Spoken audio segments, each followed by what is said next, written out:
Hello दोस्तों, क्या हाल है। आप देख रहे हैं इंपॉर्टेंट और सचोट न्यूज, जहां मिलती हैं आपको देश और दुनिया की तमाम बड़ी खबरें सबसे पहले और सबसे विश्वसनीय रूप में। कृपया वीडियो को लाइक और चैनल को सब्सक्राइब करें और कमेंट बॉक्स में जरूर बताइए कि आप ये वीडियो कहां से देख रहे हैं। तो चलिए शुरू करते हैं आज के वीडियो को। बिहार आरजेडी का एनडीए पर परिवारवाद का वार। बिहार में नीतीश कुमार के 10वीं बार मुख्यमंत्री बनने के बाद आरजेडी ने एनडीए सरकार पर परिवारवाद को बढ़ावा देने का आरोप लगाया है। सबसे चौंकाने वाला नाम उपेंद्र कुशवाहा के बेटे दीपक प्रकाश का रहा, जिन्हें विधायक न होते हुए भी मंत्री बनाया गया है। कंप्यूटर इंजीनियरिंग में ग्रेजुएट दीपक को 6 महीने में सदन का सदस्य बनना होगा। इस पर जब दीपक से पूछा गया तो उन्होंने कहा कि पापा ही बता पाएंगे। आरजेडी ने वंशवाद वाले मंत्रियों की लिस्ट भी जारी की है। पीएम मोदी G20 समिट के लिए दक्षिण अफ्रीका रवाना। प्रधानमंत्री नरेंद्र मोदी 21 से 23 नवंबर तक दक्षिण अफ्रीका के जोहान्सबर्ग में 20वें G20 लीडर्स समिट में भाग लेने के लिए रवाना हो गए हैं। यह समिट इसलिए ऐतिहासिक है क्योंकि यह हम बौद्धी समिट के बारे में जोहान्सबर्ग में यह हम भाग लेने के लिए पहली बार अफ्रीका में आयोजित हो रहा है। पीएम मोदी इस दौरान कई वैश्विक नेताओं से मुलाकात करेंगे और महत्वपूर्ण वैश्विक मुद्दों पर चर्चा करेंगे। पिछले साल भारत की अध्यक्षता में ही अफ्रीकन यूनियन को G20 का सदस्य बनाया गया था। मोहन भागवत का मणिपुर दौरा। यहां सरकार होनी चाहिए। जातीय हिंसा के बाद अपने पहले मणिपुर दौरे पर आरएसएस प्रमुख मोहन भागवत ने सामाजिक सद्भाव पर जोर दिया। उन्होंने इंफाल में कहा, मैं हस्तक्षेप नहीं करता, लेकिन मणिपुर में सरकार अवश्य होनी चाहिए और बताया कि इसके गठन के प्रयास जारी हैं। भागवत ने संकेत दिया कि राज्य में आंतरिक शांति स्थापित होने में अभी समय लगेगा। उनका यह 3 दिवसीय दौरा मई 2023 में शुरू हुई हिंसा के बाद हो रहा है। बिहार के बाद कर्नाटक बना कांग्रेस का नया सिरदर्द। बिहार विधानसभा चुनाव में खराब प्रदर्शन के बीच कांग्रेस के सामने अब कर्नाटक में सत्ता की खींचतान का नया सिरदर्द खड़ा हो गया है। मुख्यमंत्री सिद्धारमैया के कार्यकाल के 2.5 साल पूरे होने के बाद उप मुख्यमंत्री डीके शिव कुमार के करीबी नेताओं ने देर रात दिल्ली में कांग्रेस अध्यक्ष मल्लिकार्जुन खड़गे से मुलाकात की। इस गुप्त मुलाकात से राज्य में नेतृत्व परिवर्तन की अटकलें तेज हो गई हैं, जिससे सत्ताधारी कांग्रेस के भीतर हलचलें बढ़ गई हैं। भारत फ्रांस ने रक्षा तकनीकी समझौते पर किए हस्ताक्षर। भारत के डीआरडीओ और फ्रांस के आयुध महानिदेशालय ने गुरुवार को रक्षा अनुसंधान एवं विकास सहयोग को मजबूत करने के लिए एक नए तकनीकी समझौते पर हस्ताक्षर किए हैं। इस साझेदारी का मुख्य उद्देश्य भविष्य की रक्षा चुनौतियों के लिए नए और अभिनव समाधान विकसित करने हेतु दोनों देशों की संयुक्त विशेषज्ञता और संसाधनों का उपयोग करना है। इस समझौते पर डीआरडीओ अध्यक्ष डॉ समीर वी कामत और फ्रांस के महानिदेशक लेफ्टिनेंट जनरल गेल डियाज डी ट्वेस्टा ने हस्ताक्षर किए। नीतीश का सत्ता पथ।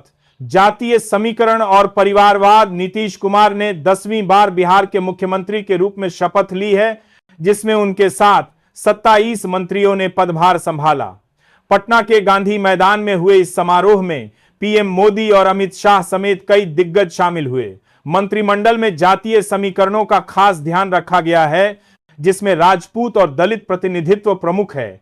इस दौरान पीएम मोदी के गमछा लहराने और मंत्रियों के सामूहिक शपथ लेने की चर्चा रही। वहीं उपेंद्र कुशवाहा के बेटे को मंत्री बनाने पर परिवारवाद का मुद्दा भी सुर्खियों में है।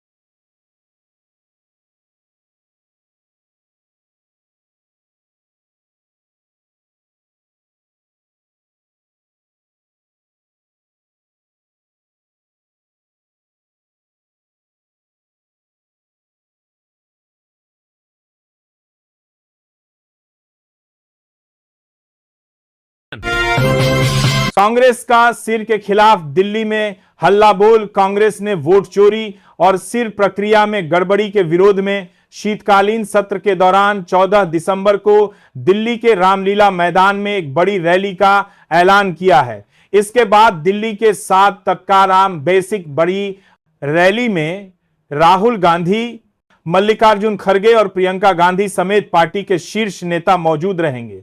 यह निर्णय बिहार चुनाव की हार पर बुलाई गई समीक्षा बैठक के बाद लिया गया है। इस दौरान हस्ताक्षर अभियान के कागजात भी राष्ट्रपति को भेजे जाएंगे। नीतीश ने पीएम मोदी के पैर छूकर लिया आशीर्वाद। आरजेडी ने शेयर किया वीडियो।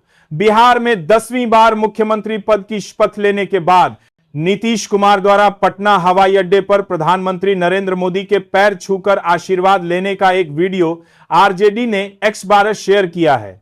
पटना के गांधी मैदान में हुए शपथ ग्रहण समारोह में शामिल होने के बाद पीएम मोदी जब दिल्ली के लिए रवाना हो रहे थे, तभी यह घटना हुई। आरजेडी द्वारा वीडियो शेयर किए जाने के बाद से ही इस पर सियासी चर्चाएं तेज हो गई हैं। वंशवाद पर आरजेडी बनाम बीजेपी। परिवारवाद की जंग। बिहार में नई कैबिनेट के गठन के बाद आरजेडी द्वारा वंशवाद के आरोप लगाए जाने पर बीजेपी ने पलटवार किया है। बिहार बीजेपी अध्यक्ष और मंत्री दिलीप जायसवाल ने आरजेडी पर परिवारवाद की परिभाषा न समझने का आरोप लगाया।